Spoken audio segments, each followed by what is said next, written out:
Se hablaba mucho de la complicidad del gobierno, ¿no? Sobre todo porque las rutas de tránsito habituales de la droga pues son carreteras federales.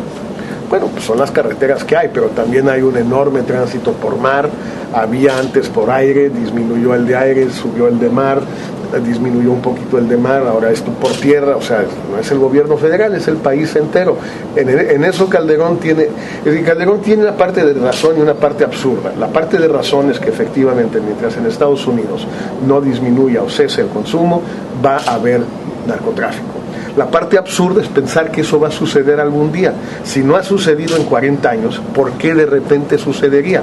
Más bien lo que está sucediendo es la legalización paulatina y creciente en Estados Unidos en los hechos de la marihuana a través de la marihuana médica y de otras drogas también. Ahorita que señalaba que las policías están contaminadas, entonces convendría pues limpiar todas las corporaciones y que entren elementos nuevos. Nosotros hablamos mucho en el libro, no solo del tema de seguridad, sino también del tema de corrupción, porque es uno de los reclamos que escuchamos a lo largo de todo el año pasado que estuvimos discutiendo el primer libro, Un futuro para México, y por eso en este segundo libro, Regreso al futuro, hablamos mucho del tema de corrupción, porque es un clamor que hay en el país, y nos metimos un poco tanto a estudiar como a proponer distintas soluciones para lo que vemos que ha sido un cambio en la corrupción en México.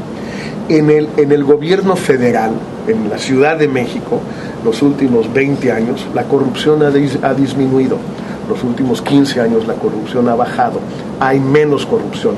No porque sean más honestos los funcionarios, pueden o no serlo, sino porque ahora hay oposición, hay medios de comunicación, hay Congreso, hay Auditoría Superior de la Federación, hay función pública. Es decir, es mucho más difícil robar en grande en la Ciudad de México que antes. Pero ¿qué es lo que ha sucedido? Esa corrupción se ha trasladado a los estados, con lo que llamamos en el libro Regreso al futuro el pesoducto, esta enorme cantidad de recursos que llega a todos los estados. La tercera parte del presupuesto federal lo administran, lo ejecutan, lo ejercen los gobiernos estatales.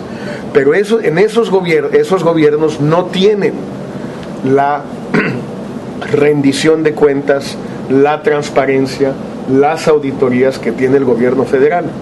De las 32 entidades del país, lo decimos en el libro Regreso al futuro, en 25 el gobernador es del mismo partido que la mayoría en la legislatura estatal.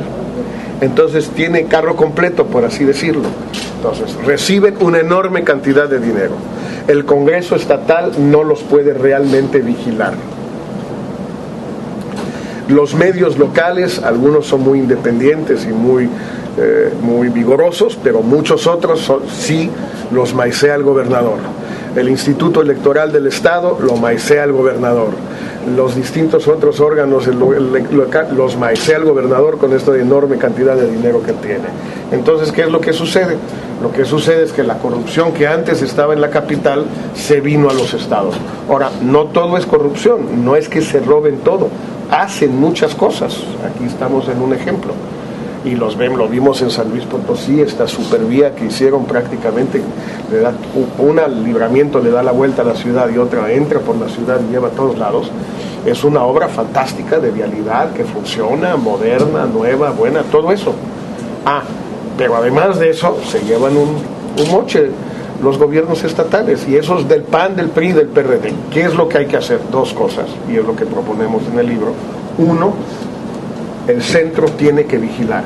Es dinero del centro. Todo este dinero es de la federación. Los estados no recaudan. Pues si es dinero de la federación, entonces lo tiene que vigilar Hacienda. Y Hacienda es la que tiene que ver si están gastándolo en lo que se dijo, si se lo están robando o no, etc. Y dos, se tiene que organizar la sociedad civil en los estados para desde abajo vigilar también. ¿Recomendaría usted que el auditor realmente sea un contrapeso y no sea como un solapador de todas las irregularidades que se puedan presentar? El auditor es que si el auditor lo nombra el gobernador o el Congreso, pero el Congreso tiene una mayoría que es del mismo partido que el gobernador, como era el caso antes y como es el caso en 25 de las 32 entidades, pues efectivamente el auditor va a terminar siendo comparsa. Ahora, si el auditor o bien lo nombra la oposición o bien lo nombra el centro, ya las cosas pueden ir cambiando. Por eso es tan importante, insisto, que esto se dé de esta manera.